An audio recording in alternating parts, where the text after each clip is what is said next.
falar agora sobre a Argentina, nossa vizinha aqui na América do Sul, uma das potências sul-americanas, que vive uma crise sem precedentes. A inflação não para de subir e já se aproxima dos 30%. Aliás, a gente tem um dado bem grave aqui sobre a inflação na Argentina. E o peso, a moeda argentina, o peso oficial, está cada dia mais desvalorizado. Para falar do nosso vizinho, nós vamos conversar com a Maria Laura Assis, que está em Buenos Aires. Maria Laura, seja bem-vinda. Boa tarde. Boa tarde a toda a equipe aí da Jovem Pan e também a nossa audiência.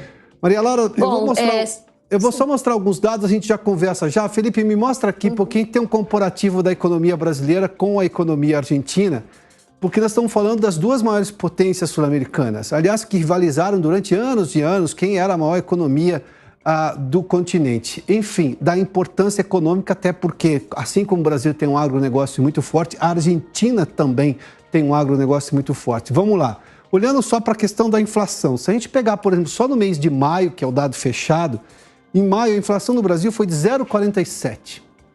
Na Argentina foi de 5,1%. Se eu pegar o acumulado no ano, para se ter uma ideia, ou seja, de janeiro até maio, na Argentina foi a quase 30%, 29,3%. No Brasil, de 4,78%. Em 12 meses, ou seja, pegando todos os últimos 12 meses até maio, a inflação na Argentina passa de 60%, 60,7%. No Brasil está em 11,73%. Parte dessa inflação, como está acontecendo no mundo inteiro, e tratamos desse assunto há pouco, está acontecendo no mundo inteiro. Então a Argentina também teria inflação, pelas causas internacionais que estão afetando todos os países, o que a gente está chamando de inflação global, que é justamente pela recuperação da pandemia, a falta de investimento na pandemia, os danos à economia durante a pandemia, mais a guerra da Ucrânia e o preço do petróleo, que nesse momento afeta o mundo todo.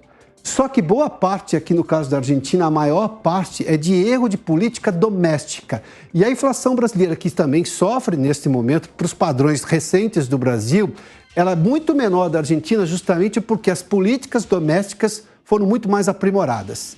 E tem um outro assunto. Bom, no caso do Brasil, desde 2017, na recuperação da economia com o governo Michel Temer e o governo Bolsonaro, apesar da pandemia e apesar da guerra da Ucrânia. Na Argentina, as políticas foram extremamente equivocadas, que o país só piora. Além do que, a Argentina recorreu a calote várias vezes porque não conseguiu pagar a sua dívida. Tem que pagar juros cada vez mais altos, o país não consegue, obviamente, crescer a economia para ter recurso. No caso do Brasil, para você ter uma ideia, o último calote foi na década de 80, ainda no governo Sarney. O que é ruim, porque isso passa uma imagem de quem vai emprestar dinheiro para você, que você pode dar calote. Mas quanto mais tempo a gente fica longe daquele calote, melhor a imagem. No caso da Argentina, isso tem sido recorrente. Vamos lá para a segunda tela, só para a gente mostrar um outro dado aqui. Para você ter uma ideia, a cotação da moeda argentina, um peso, nesse instante, vale 4 centavos no Brasil, 0,043. No caso do dólar, a gente nem tem. A gente está usando 3 casas decimais ali, né? 0,007. E vamos falar sobre a falta de combustível na Argentina do diesel. Temos aí, Felipe, para você ter uma ideia, e isso é um problema porque nesse momento a Argentina também precisa escoar a sua produção e está faltando diesel para os caminhões. A falta de diesel afeta 21 das 24 províncias do país. Em 16 províncias, incluindo as 4 mais populosas, onde faz parte de Buenos Aires, há pouco nenhum abastecimento. A cota hoje para um caminhão é de 20 litros por caminhão, 20 litros de diesel por caminhão. Para você ter uma ideia, o consumo de diesel para um caminhão, para 35, 40 litros para rodar 100 quilômetros. Ou seja, os 20 litros não resolvem absolutamente nada nessa lógica de transportar a economia argentina e a economia do agronegócio. Vamos conversar novamente com a Maria Laura. Maria Laura, qual é exatamente a perspectiva? Houve mudança de ministro da Economia agora na Argentina. Qual a perspectiva que os argentinos têm da realidade e, claro, dessa realidade mais próxima, na ansiedade de tentar resolver esses problemas todos? Então, primeiro eu gostaria até mesmo de adicionar, já que você, Piotr, estava mostrando aí na tela para os nossos espectadores, qual é o tamanho da inflação na Argentina e também falar um pouco sobre o dólar, né? Isso a gente está vendo um dólar de acordo com o dólar oficial, que aí na tela eu acho que era 0,007%. Já no caso do dólar paralelo, que é o dólar que os argentinos utilizam, tendo em conta que o dólar oficial a gente tem uma restrição para compra, e por outro lado, os argentinos consideram que esse dólar oficial, na verdade, está maquiado pelo governo, então é por isso que a gente utiliza o dólar paralelo, seria de 0,003%, 0,003. Então, isso mostra um pouco o panorama real aqui na Argentina, principalmente tendo em conta que é o dólar pelo qual os argentinos utilizam, vão às casas de câmbio e também fazem todos os preços de sua mercadoria. Por outro lado, a alta do dólar foi absurdamente elevadíssima agora, principalmente tendo em conta a saída do ministro da Economia e a entrada da nova ministra da Economia, que é mais da ala kirchnerista. Lembrando que o antigo Martín Guzmán era mais da ala albertista, né? Existe como uma interna entre Cristina e Alberto Fernandes. Essa alta do dólar fez com que em um dia o dólar passasse, o dólar paralelo, né? Tendo em referência a esse dólar que eu comentava com vocês, que o dólar passasse em um dia de 240 pesos a 280 pesos. Depois, com a interferência do Banco Central, esse dólar diminuiu já para 250 pesos. Mas tudo indica que até o final deste mês ele deve voltar novamente na base de 280 pesos. Por outro lado, a elevação desse dólar, a alta do dólar, faz com que os comerciantes fechem as suas portas, como também assim as indústrias, porque eles não têm um preço de referência para colocar em seus produtos.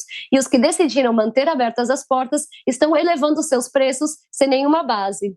Tendo em conta, como o senhor também comentava, né, que a inflação só até maio foi de 29,3%, em média uns 5% mensal, e falam que a de julho será de 6%. Então a tendência da inflação é aumentar mês a mês. Por outro lado, essa incerteza dos preços por parte de comerciantes e indústrias está afetando mais que nada a parte de roupas, calçados, construção e gastronomia. Até recentemente saiu uma notícia falando que os comércios e restaurantes que vendem sushi, por exemplo, que utilizam o salmão, vão substituir esse salmão por outro tipo de peixe, porque não estão conseguindo comprar mais salmão. Então isso é o que a gente está vendo aqui na Argentina, né? Cada vez mais estão faltando produtos, não só pela falta também de combustível, como vocês comentaram, como também pela alta do dólar, e até mesmo porque agora o Banco Central aumentou as restrições às importações aqui no país.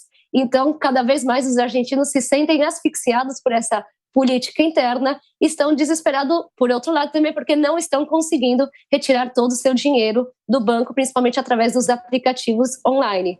Então, eles temem, né, um corralito parecido ao que aconteceu em 2001. Ou seja, intervencionismo pesado do governo na vida econômica de cada um, ou seja, decidindo o que ele pode ou não pode tirar da conta dele do banco, além, obviamente, de escassez de produtos ou incapacidade de importar produtos com os quais os argentinos estavam já acostumados. Maria Laura, só para a gente ter duas outros questionamentos muito rápidos. Como é que é a vida de ir ao supermercado hoje na Argentina? Falta produtos, além do preço mais alto, é comum ver prateleiras vazias? E segundo ponto, como é que os caminhoneiros estão resolvendo para escoar justamente a riqueza argentina, que é o agronegócio dela, se não tem diesel para fazer, obviamente, do campo até o porto de exportação?